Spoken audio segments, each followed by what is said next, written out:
ലോകം മുഴുവൻ നമ്മൾ പറക്കും. പാരീസിൽ നിന്ന് ബ്രേക്ക്ഫാസ്റ്റ്, കാലിഫോർണിയയിൽ നിന്ന് ലഞ്ച്, പിന്നെ ജർമ്മനിയിൽ നിന്ന് ടിഫിൻ, പിന്നെ മെൽബണിൽ നിന്നും ഡിന്നർ, പിന്നെ ലോകത്തെ എല്ലാ പ്രദേശങ്ങളിലും ഞാനും നീയും പറന്ന് നടക്കും. നീ എന്റെ കൂടെ ഉള്ളപ്പോ എനിക്കെല്ലാം സ്വർഗമല്ലേടാ. നീയും ഒന്നെടുത്താൽ ഒന്ന് ഫ്രീ ആയി കിട്ടിയ ആ കൊച്ചുമൊത്തുള്ള ജീവിതം എനിക്ക് നരക തുല്യാടി.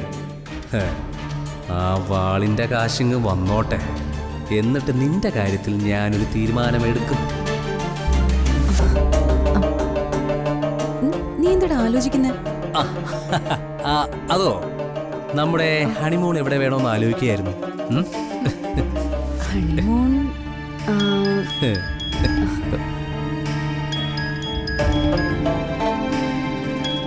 ആര്? അവളാ, ആ പൂതന ഇന്ദ്രജ. എടുക്ക്.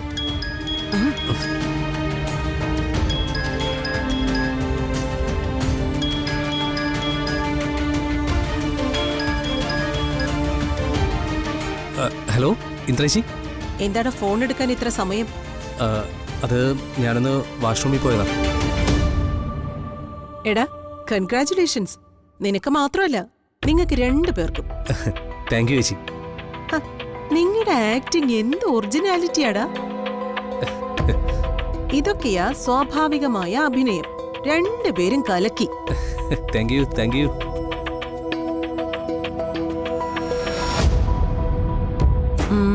എടാ, നീ ആ വാൾ എവിടെയാ ഒളിപ്പിച്ചു വെച്ചിരിക്കുന്നേ? അതൊക്കെ ഞാൻ ഒളിപ്പിച്ചിട്ടുണ്ട്, ഒരുത്തനും കണ്ടെത്തില്ല. എടാ, എനിക്കേ അതിപ്പോ ഒന്ന് കാണണം. കാണണമെങ്കിൽ വീഡിയോ കോൾ വിളിക്കാം. ശരി, ഞാനിപ്പോ വിളിക്കാം.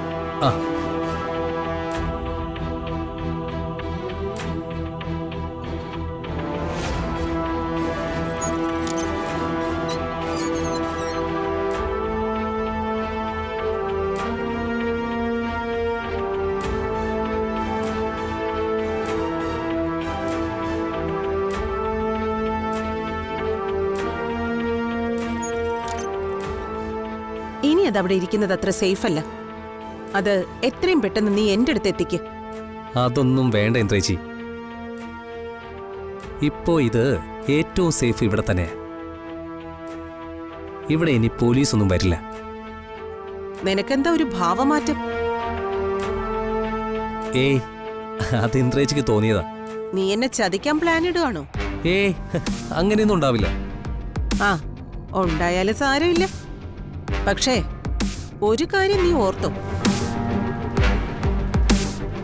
ഇന്ദ്രജയെ ചതിച്ച പിന്നെ നീ ഈ ഭൂമിക്ക് മുകളിൽ ഉണ്ടാവില്ല.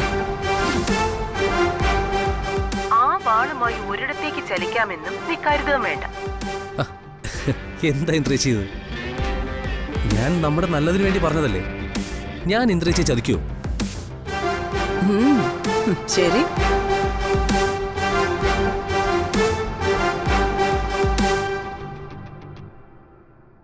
എന്താടാ, അവരുമായിട്ട് ഇടഞ്ഞോ?